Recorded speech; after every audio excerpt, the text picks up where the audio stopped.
El Parque de la Rueda es un lugar bien conocido en el entorno del centro histórico por cuanto ocupa un espacio marcado por el lado sur de la catedral y hace costado con la más importante de las calles comerciales de la ciudad. Su origen es remoto y parte del momento de edificación de la iglesia de San Carlos después que en octubre de 1730 un ciclón derribara la primera de las construcciones eclesiásticas en 1695. La segunda iglesia se hizo en lo que debía ser su plaza frontera, con lo cual se contravino la disposición papal de no hacerle a las edificaciones cristianas este tipo de plaza lateral a manera de las mezquitas musulmanas.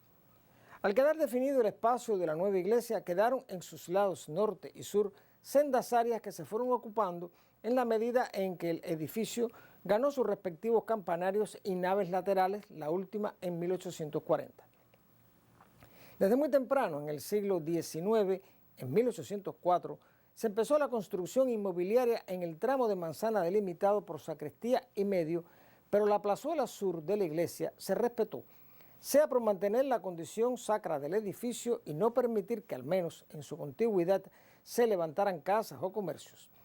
Esta separación delimitó un sector de manzana por un callejón que se ha dado en llamar de los artistas, cuando en realidad no consta que tuviera numeración o denominación propia, quedando al arbitrio público de una peregrina identificación. La casa que hoy ocupa la oficina del historiador de la ciudad hace frente a esta plazuela y es uno de los edificios en pie más antiguos del centro histórico.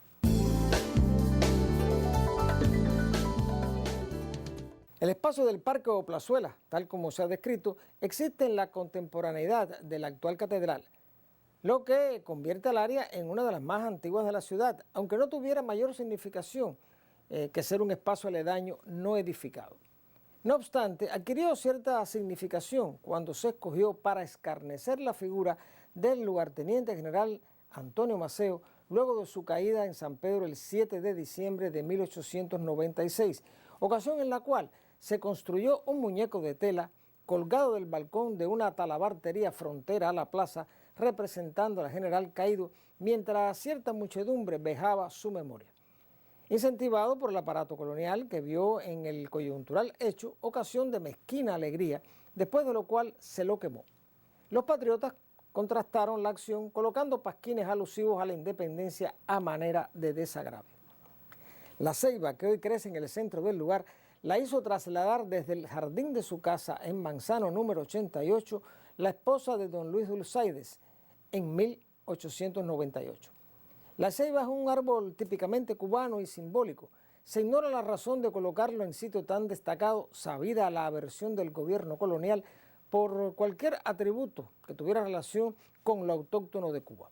Este árbol centenario estuvo a punto de perecer cuando al remodelar la rotonda que contiene el conjunto de la rueda y campana, se le cortó innecesariamente una de sus principales raíces.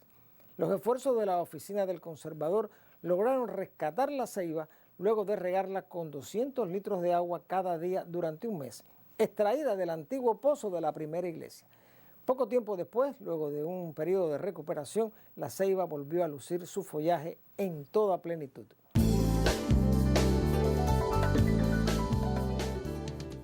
Muchos visitantes se preguntan por el simbolismo y la antigüedad del conjunto de la rueda y la campana.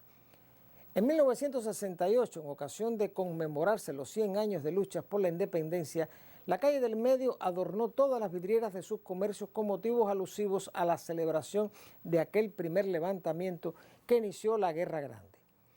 Por una feliz coyuntura, una rueda de molino nueva con destino a un pequeño central vecino a la ciudad de Matanza, que no se llegó a instalar, vino a colocarse en la plazuela un tanto como recordación a la que aparece en la de Majagua. Se completó el montaje con una antigua campana, también de un antiguo ingenio, y quedó conformado el estético y simbólico ornamento que representa no solo las luchas del 68, sino que contiene en sí varios mensajes. La rueda dentada de un central o ingenio es el símbolo de lo que fue el azúcar para Matanza, y en cuánta medida fue la causa del auge económico que auspició y condujo a la ciudad a ser estimada como la segunda del país, parte también de su condición de Atenas de Cuba. En tanto, la campana, también procedente de un ingenio, recuerda que con su tañido llamaba las dotaciones esclavas al trabajo en una región que tuvo las más significativas rebeliones en el siglo XIX y el célebre proceso de La Escalera. Sin dudas, el más importante y masivo de todas las acciones coloniales contra la población negra, fuera libre o esclava, en toda la isla. La costumbre de dar vueltas en torno a la ceiba carece de fundamento tradicional y es solo para visitantes foráneos y turistas.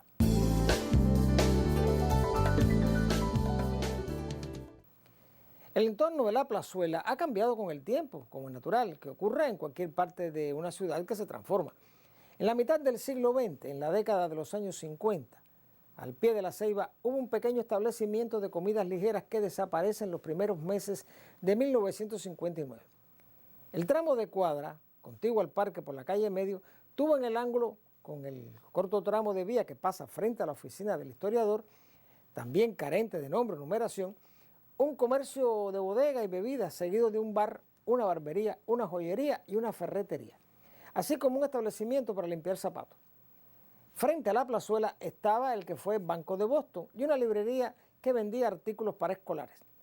Haciendo diagonal se encontraba la Cafetería El Oriente, cuya planta alta contiene uno de los techos a 4 aguas más significativos del centro histórico, objeto de protección por la Dirección Provincial de Monumentos. A pocos pasos, por la calle Jovellano, estaba lo que fue el antiguo Hotel León de Oro, celebrado desde los tiempos de la colonia y lugar escogido por los viajeros por sus comodidades. En una habitación que da al frente, donde hoy existe una oficina de pasajes, estuvo el taller del poeta Plácido, sitio donde fabricaba sus peinetas de carey. Allí le fue a visitar otro grande de las letras, el también poeta José María Heredia. Ninguna tarja marca el histórico acontecimiento, que solo se recuerda en testimonios de la época.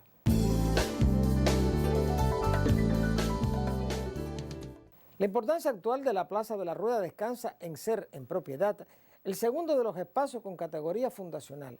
Detalle que la oficina del conservador de la ciudad se propone dignificar como corresponde, tanto por la significación histórica como por el rescate de los espacios principales del centro histórico.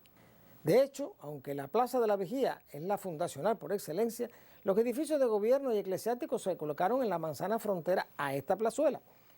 Matanzas tiene aún visibles los cimientos de lo que fuera su primera iglesia.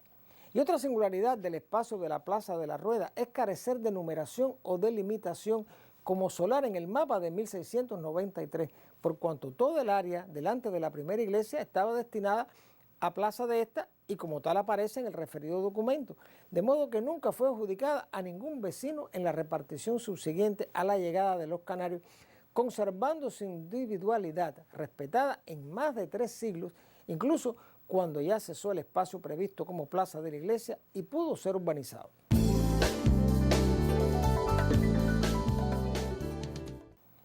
En el curso del tiempo, la ceiba ha cobrado una significación especial, por lo que significa en el marco de las distintas religiones africanas, en las cuales es un árbol sagrado.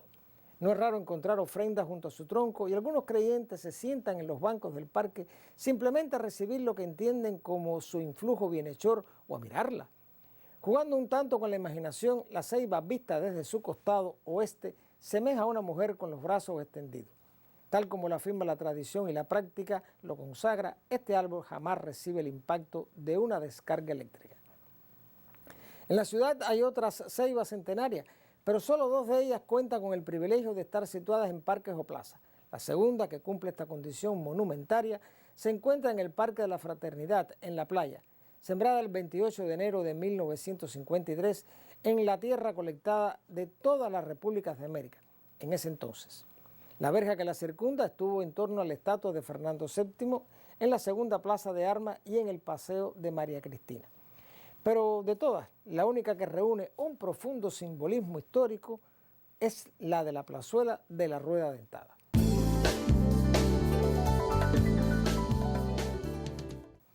En Matanzas existió otra ceiba cercana al fondo de Sauto, aquella donde se ahorcaron los españoles que llegaron a tierra en la matanza de septiembre de 1510. Pudo ser el árbol más simbólico de la ciudad de haber tenido el suficiente cuidado y respeto, enfermo y desaparecido en los finales del siglo XVIII. La ceiba es un árbol ya centenario, que las más viejas fotografías de los días finales del siglo XIX y principios del XX muestran como un delgado arbolillo, el mismo que hoy abraza la rueda, como si con ello transmitiera un mensaje a las generaciones futuras, porque la ceiba ha hecho suya la rueda y la campana que pende de una de sus ramas, que confundirá su soporte de metal con la madera del brazo vegetal que la sustenta. De todo ello se desprende que el Parque de la Rueda, o Plaza de la Rueda, no es más que uno de los 90 que puede contar la ciudad, porque quizás sin saberlo se esté delante de uno de los más genuinos exponentes de la matanceridad y de su historia.